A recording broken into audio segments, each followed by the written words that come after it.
ষষ্ঠ শ্রেণীর সুপ্রিয় শিক্ষার্থীরা, কেমন আছো তোমরা সবাই? আশা করি ভালো। সিপিএসএম অনলাইন ক্লাসে তোমাদেরকে স্বাগত জানাচ্ছি।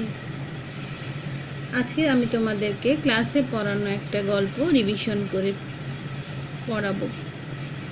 গল্পটার নাম হচ্ছে নীলনদ ও পিরামিডের দেশ। নীলনদ ও পিরামিডের দেশ ভ্রমণ কাহিনীটি তোমাদের জন্য লিখেছেন সৈয়দ মুজতবা আলী।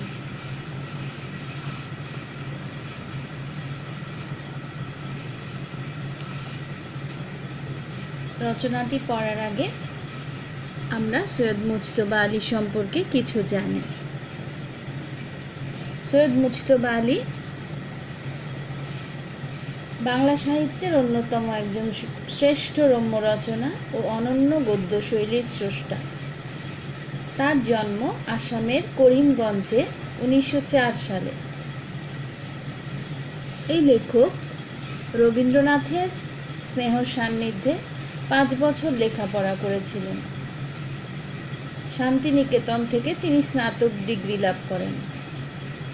এছাড়া তিনি আলিগড় কলেজ, বার্লিন বিশ্ববিদ্যালয় ও কায়রোর আজহার বিশ্ববিদ্যালয়ে অধ্যয়ন করেছিলেন।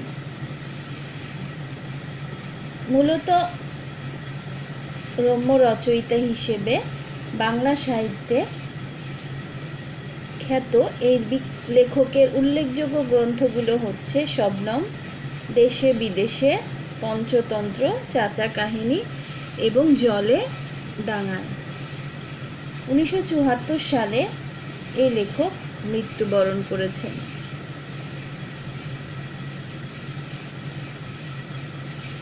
মূলত নীলনদ ও পিরামিডের দেশ বিশ্বের প্রাচীনতম সভ্যতা মিশরকে নিয়ে রচিত। চলো আমরা গল্পটা একটু পড়ি। সন্ধ্যের দিকে জাহাজ সুয়েজ বন্দরে পৌঁছল। সূর্যাস্তের সঙ্গে সঙ্গে ঘন নীলাকাশ যেন সূর্যের লাল নীল মিলে বেগুনি রং ধারণ করেছে। ভূমধ্য সাগর থেকে 100 মাইল পেরিয়ে আসছে মন্দ মধুর ঠান্ডা হাওয়া। সূর্য অস্ত গেল মরুভূমির বুকে। সোনালি বালিতে সূর্যরশ্মি প্রতিফলিত হয়ে সেটা আকাশের বুকে হানা দেয় এবং ক্ষণে ক্ষণে সেখানকার রং বদলাতে থাকে। তার একটা রং ঠিক চেনা কোনো জিনিসের রং, সেটা বুঝতে না বুঝতেই রংটা বদলে গিয়ে অন্য জিনিসের রং ধরে ফেলে। আমরা বন্দর থেকে মরুভূমির দিকে ঢুকেছি। পেছনে তাকিয়ে দেখি শহরের বিজলিবাতি ক্রমেই নিষ্প্রভ হয়ে আসছে। মরুভূমির উপর চন্দ্রালোক, সে এক অদ্ভুত দৃশ্য। সে দৃশ্য বাংলাদেশের সবুজ শ্যামলিয়ামার মাঝখানে দেখা যায় না। সমস্ত ব্যাপারটা কেমন যেন ভুতুড়ে বলে মনে হয়। চলে যাচ্ছে দূর দিগন্তে, অথচ হঠাৎ যেন ঝাপসা আবছায়া পর্দার ধাক্কা খেয়ে থেমে যায়। মাঝে মাঝে আবার হঠাৎ মোটরের দুমাথা উঁচুতে ওঠে। জল জল দুটি সবুজ আলো। ওগুলো কি ভূতের চোখ নাকি? শুনেছি ভূতের চোখ কি সবুজ রঙের হয়। না, কাছে আসতে দেখি উটের ক্যারাভান, এদেশের ভাষাতে যাকে বলে কাফেলা। উটের চোখের উপর মোটরের হেডলাইট পড়াতে চোখ দুটো সবুজ হয়ে আমাদের চোখে ধরা দিয়েছে। ভয় পেয়ে গিয়েছিলাম। আর কেনই বা পাবো না বলো? মরুভূমি সম্বন্ধে কত গল্প, কত সত্য, কত মিথ্যে পড়েছি। ছেলেবেলায় তৃষ্ণায় যেখানে বেদুইন মারা যায়, মৃত্যু থেকে নিষ্কৃতি পাওয়ার জন্য বেদুইন তার প্রিয়তর উটের গলা কাটে, উটের জমানো জল পান করে। যদি মোটর ভেঙে যায়, যদি কাল সন্ধে অবধি এ রাস্তা দিয়ে আর কোনো মোটর না আসে, স্পষ্ট দেখতে পেলুম এ গাড়ি রওনা হওয়ার পূর্বে 500 গ্যালন জল তুলে সঙ্গে নেয়নি, তখন কি হবে উপায়? মরুভূমির ভিতর দিয়ে যাচ্ছি, জাহাজ চড়ার সময় কি কল্পনা করতে পেরেছিলাম জাহাজে চড়ার সঙ্গে সঙ্গে ফোকটে মরুভূমির ভিতর দিয়ে চলে যাব? কতক্ষণ ঘুমিয়েছিল মনে নেই। যখন মোটরের হঠাৎ একটুখানি জোর ঝাঁকুনিতে ঘুম ভাঙল, তখন দেখি চোখের সামনে সারি সারি আলো। কায়রো পৌঁছে গিয়েছি। শহরতলিতে ঢুকলাম। খোলা জানালা দিয়ে সারি সারি আলো দেখা যাচ্ছে। এই শহরতলিতেই কত না রেস্তোরাঁ, কত না ক্যাফে খোলা, খদ্দেরে গিজগিজ করছে। রাত তখন 11টা। আমি বিস্তর বড় বড় শহর দেখেছি। কায়রোর মতো নিশাচর শহর কখনো চোখে পড়েনি।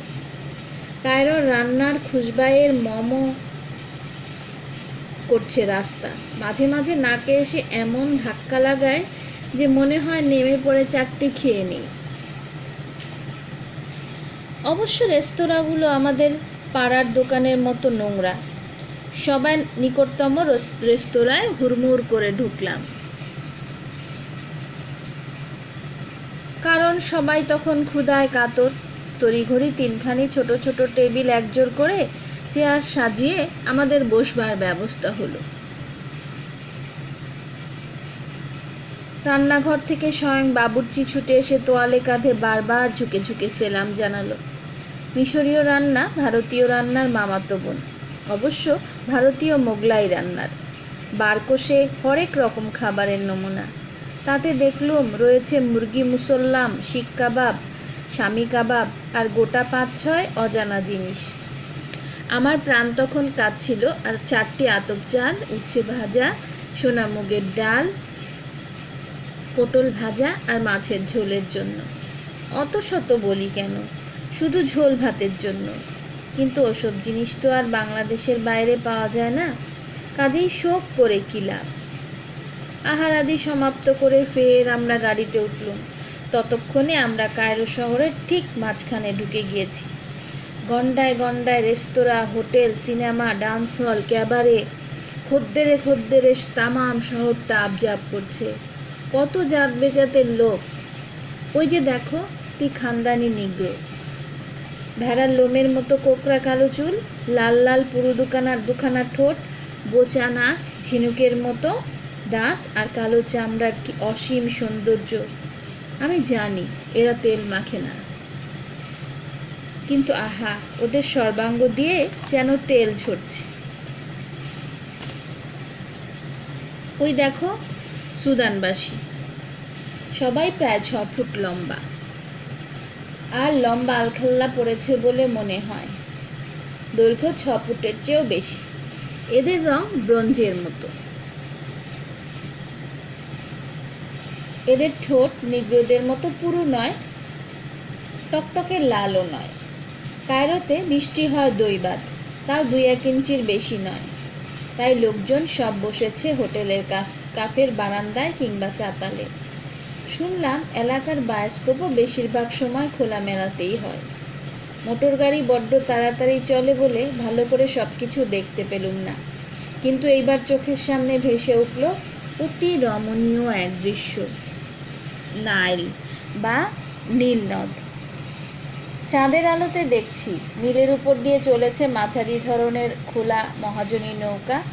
হাওয়াতে কাত হয়ে তেকোনা পাল পেটুক ছেলের মতো পেট ফুলিয়ে দিয়ে ভয় হয় আর একটু সামান্য জোর হাওয়া বইলেই পালটা এক ঝটকায় চৌচির হয়ে যাবে, নয় নৌকাটা পেছনে ধাক্কা খেয়ে গোটা আড়াই ডিগবাজি খেয়ে নীলের অতলে তলিয়ে যাবে। এই নীলের জল দিয়ে এদেশে চাষ হয়। এই নীল তার বুকে ধরে সে চাষের ফসল মিশরের সর্বত্র পৌঁছে দেয়। Pyramid pyramid pyramid. চোখের সামনে দাঁড়িয়ে 3টা পিরামিড। এই 3টা পিরামিড পৃথিবীর সবচেয়ে পুরনো কীর্তিস্তম্ভ। যুগ যুগ ধরে মানুষ এদের সামনে দাঁড়িয়ে বিস্তর জল্পনা কল্পনা করেছে। দেয়ালে খোদাই এদের লিপি উদ্ধার করে এদের সম্বন্ধে পাকা খবর সংগ্রহ করার চেষ্টা করেছে। মিশরের ভিতরে বাইরে আরও পিরামিড আছে, কিন্তু গিজে অঞ্চলের 2-3টি পিরামিডের সামনে আমরা দাঁড়িয়ে সেগুলোই ভুবন বিখ্যাত, পৃথিবীর সপ্তাশ্চর্যের অন্যতম। প্রায় 500 ফুট উঁচু বলে তা দেখে চট করে পিরামিডের উচ্চতা সম্বন্ধে একটা ধারণা করা যায় না, এমনকি চোখের সামনে দেখেও ধারণা করা যায় না এটা ঠিক কতখানি উঁচু। চ্যাপ্টা আকারের একটা বিরাট জিনিস আস্তে আস্তে ক্ষীণ হয়ে 500 ফুট উঁচু না হয়ে যদি চোঙার মতো একই সাইজ রেখে উঁচু হতো, তবে স্পষ্ট বোঝা যেত 500 ফুটের উচ্চতা কতখানি উঁচু। তাই বোঝা যায় যে দূরে চলে গেলে, গিজে এবং কায়রো ছেড়ে বহু দূরে চলে যাওয়ার সময় হঠাৎ চোখে পড়ে 3টি পিরামিড, সব কিছু ছাড়িয়ে মাথা উঁচু করে দাঁড়িয়ে। এ বস্তু তৈরি করতে কেন 23 লক্ষ টুকরো পাথরের প্রয়োজন হয়েছিল বোঝা যায়। টুকরো বলতে একটু কমিয়ে বলা হলো, কারণ এর 4-5 টুকরো একত্রে করলে একখানা ছোটখাটো ইঞ্জিনের সাইজ এবং ওজন হবে। কিংবা বলতে পারো 6 ফুট উঁচু এবং 3 ফুট চওড়া করে এ পাথর দিয়ে একটা দেয়াল বানালে সে দেয়াল লম্বায় 650 মাইল হবে। সবচেয়ে বড় পিরামিডটা নাকি বানাতে 1 লক্ষ লোকেরও বেশি 20 বছর লেগেছিল। ফারাও সম্রাটরা বিশ্বাস করতেন তাদের শরীর যদি মৃত্যুর পর পচে কিংবা অন্য কোনো আঘাতে ক্ষত হয়, তবে তারা পরলোকে অনন্ত জীবন পাবে না। তাই মৃত্যুর পর দেহকে মমি বানিয়ে সেটাকে এমন একটা শক্ত পিরামিডের মধ্যে রাখা হতো যার ভিতরে ঢুকে কেউ যেন মমিকে ছুঁতে পর্যন্ত না পারে।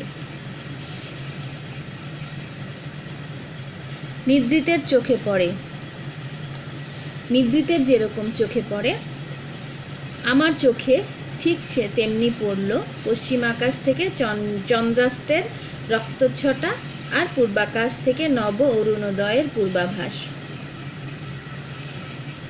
রাস্তা ক্রমেই সরু হয়ে আসছে, রাস্তার দুদিকে দোকানপাট এখনো বন্ধ। আধো ঘুমে 2-1টা কফির দোকান খুলি করছে। ফুটপাতে লোহার চেয়ারের উপর পদ্মাসনে বসে 2-4টি সুদানি দারোয়ান তসবি জপছে। খবরের কাগজগুলো দোকানের সামনে অল্প একটু ভিড়। তরল অন্ধকার সরল আলোর জন্য ক্রমেই জায়গা করে নিচ্ছে। আধো ঘুমে আধো জাগরণে জড়ানো হয়ে সবকিছুই যেন কিছু কিছু দেখা হলো। সবচেয়ে সুন্দর দেখাচ্ছিল মসজিদের মিনারগুলো।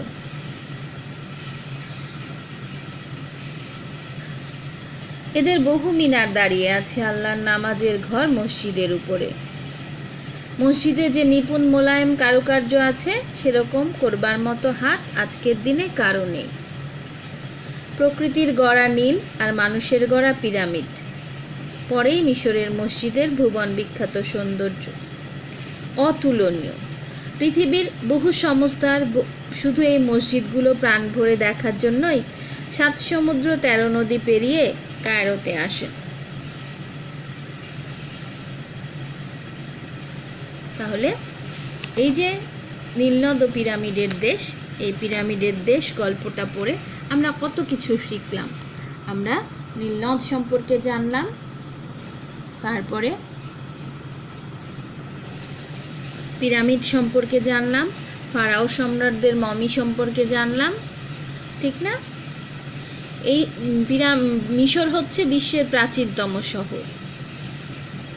প্রাগৈতিহাসিক যুগ থেকে মিশরের নীলনদকে ঘিরে গড়ে উঠেছিল এই সভ্যতা। মিশরের আবহাওয়া ছিল শুষ্ক, তাই সভ্যতার অনেক নিদর্শনও কিন্তু কালের গর্ভে হারিয়ে যায়নি। মহাপ্রাচ্যের এই দেশটি, বিশেষ করে কায়রো শহরের পরিচয় এই গল্পটাতে তুলে ধরা হয়েছে। সৈয়দ মুজতবা আলীর একটা রচনা জলে ও ডাঙায়, এই গ্রন্থটা থেকে পরিমার্জন করে সংক্ষিপ্ত করে তোমাদের জন্য এটা পাঠ্য বইয়ে অন্তর্ভুক্ত করা হয়েছে। এই রচনার চারদিকে মরুভূমি ঘেরা ঐতিহাসিক কায়রো শহর সম্পর্কে, কায়রোর অদূরে গিজায় অবস্থিত পিরামিড ও মিশরের ভুবন বিখ্যাত মসজিদের কথা এসেছে। এইসবের আকর্ষণেই কিন্তু বিশ্বের বহু পর্যটক কায়রোর অভিমুখে ছুটে যায়। আর কায়রো শহর হচ্ছে আলোয় ভরে যায় রাতের বেলা। রেস্তোরাঁগুলো থেকে ভেসে আসা নানা রকমের খাবারের সুগন্ধ কি করে পথচারীদের ক্ষুধা বাড়িয়ে দেয়। আর কাছে যে গিজে শহর, সেই গিজে শহরে প্রাচীন মিশরীয় সভ্যতার আকর্ষণ এবং পৃথিবীর সপ্ত আশ্চর্যের একটি আশ্চর্য পিরামিড রয়েছে। পিরামিড নির্মিত হয়েছিল মিশরের যে প্রাচীন সম্রাট ফারাও তাদের মৃতদেহ মমি হিসেবে কবরস্থ করে রাখার জন্য। পাথরের চাই দিয়ে তৈরি বিশালাকার সমাধিস্তম্ভ এটি।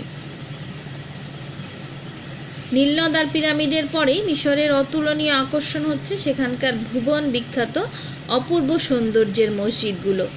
এসবের টানেই কিন্তু সমজদার লোকেরা কি করে, ঘর ছেড়ে ছুটে যায় মিশরে। হয়তো কোনো এক সময় তুমিও চলে যেতে পারো মিশরে, কি করতে, এই মিশরের এই সৌন্দর্য উপভোগ করার জন্য। তাহলে আমরা কিছু শব্দার্থ দেখি। নিষ্প্রভ, নিষ্প্রভ মানে প্রবাহহীন, দীপ্তিহীন। আবজাব, গিজগিজ বা ঠাসাঠাসি। ভুতুরে, ভূতপ্রেত সম্পর্কিত রহস্যময়। জাত বেজাত, নানা জাতি। ক্যারাভান, কাফেলা। অতি রমণীয়, খুব সুন্দর। নিষ্কৃতি, নিস্তার বা রেহাই। অব্যাহতি, কীর্তিস্তম্ভ, মহৎ অবদানের জন্য নির্মিত সৌধ। হুড়মুড়, ঠেলাঠেলি করে ঢোকা বা বের হওয়ার ভাব নির্দেশক। পূর্বাভাস, ভাবি ঘটনার সংকেত, যা ঘটবে তার সংকেত। গণ্ডা, চারটি। সূর্যাস্ত, চাঁদের অস্ত যাওয়া। তামাম, সমস্ত বা পুরো। অরুণোদয়, সূর্যের উদয়। ক্যাবারে, নাচঘরে। ফোকটে, ফাঁকতালে। মমি, কৃত্রিমভাবে সংরক্ষিত মৃতদেহ। এখন তোমাদের মনে হতে পারে যে এই গল্প পাঠের উদ্দেশ্য কি? বাংলাদেশের প্রতিবেশী ও অন্য কোনো দেশের সংস্কৃতির পরিচয় তুলে ধরাই হচ্ছে এই গল্প পাঠের উদ্দেশ্য। এখন তোমাদেরকে আমি দেখাচ্ছি যে তোমাদের বইয়ের অনুশীলনীতে আছে, তোমাদের ক্লাসেও আমি বলেছি যে তোমাদের বহু নির্বাচনী প্রশ্ন থাকবে এরকম। কোন দেশকে পিরামিডের দেশ বলা হয়? এটা হচ্ছে জ্ঞানমূলক প্রশ্ন। কোন দেশকে পিরামিডের দেশ বলা হয়? উত্তর তো তোমরা জানো, মিশরকে পিরামিডের দেশ বলা হয়। আবার সৈয়দ মুজতবা আলী কায়রোকে নিশাচর শহর বলেছেন কেন? রাতে আলোকিত শহর দেখতে পাওয়া যায় বলে, কায়রোর রাস্তায় খাবারের গন্ধ মৌ মৌ করে বলে, এমন চেহারা আর কোনো শহর দেখেননি বলে, রেস্তোরাঁ ক্যাফেগুলো খদ্দেরে গিজগিজ করে বলে। উত্তর হবে ক নাম্বার, রাতে আলোকিত শহর দেখতে পাওয়া যায় বলে। এরপরে যে আরও এই ধরনের প্রশ্ন আসতে পারে, তোমাদেরকে বলবে উদ্দীপকটি পড়ো এবং 3 ও 4 নং প্রশ্নের উত্তর দাও। বাংলাদেশের কুয়াকাটা নয়নাভিরাম দৃশ্য দেখে সকলেই মুগ্ধ হয়। এর অপরূপ সৌন্দর্য, উষার আকাশ, আকাশের নজরকাড়া রং যেমন ছুঁয়ে যায় মন, তেমনিভাবে সূর্যাস্তের মোহময় বর্ণিল রূপ হাতছানিতে ডাকে। এখান থেকে 3 ও 4 নং প্রশ্নের উত্তর দিতে বলবে।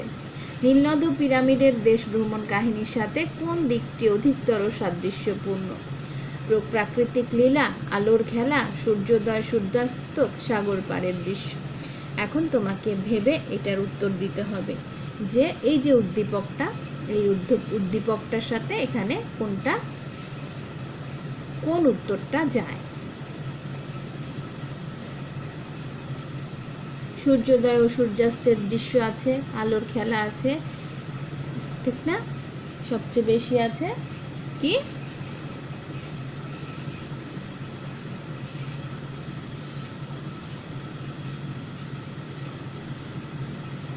আলোর খেলা। তারপরে সাদৃশ্যপূর্ণ দিকটি মানুষের মনে প্রফুল্লতা আনে, ভ্রমণ বিলাসী করে, কল্পনা বিলাসের জন্ম দেয়। এখানে এই প্রশ্নটা আসবে রোমানের 1, 2, 3 করে, নিচের কোনটি সঠিক, এভাবে তোমাকে এই নিচের যে কোনটি সঠিক এখান থেকে সঠিক উত্তরটা দেখাতে হবে। এই হলো তোমার বহু নির্বাচনী প্রশ্ন। ষষ্ঠ শ্রেণীর সুপ্রিয় শিক্ষার্থীরা, তোমরা তোমাদের বই থেকে গল্পটা কয়েকবার পড়বে, শব্দার্থগুলো পড়বে, কবি পরিচিতি পড়বে। বহু নির্বাচনী প্রশ্ন কিন্তু পুরো গল্পটা থেকে আসতে পারে। তোমাদের বাড়ির কাজ হলো যে তোমরা গল্পটা কয়েকবার করে পড়বে, পড়ে এরকম ছোট ছোট প্রশ্নগুলো, বিশেষ করে জ্ঞানমূলক প্রশ্ন তৈরি করতে কিন্তু সহজ। এই ধরনের প্রশ্নগুলো তৈরি করে সবগুলো মুখস্থ করে ফেলবে। তাহলে আজকের মতো বিদায় নিচ্ছি জুলেখা ম্যাডাম সিপিএসসিএম অনলাইন ক্লাস থেকে। ভালো থেকো তোমরা সবাই, সুস্থ থেকো, নিরাপদে থেকো।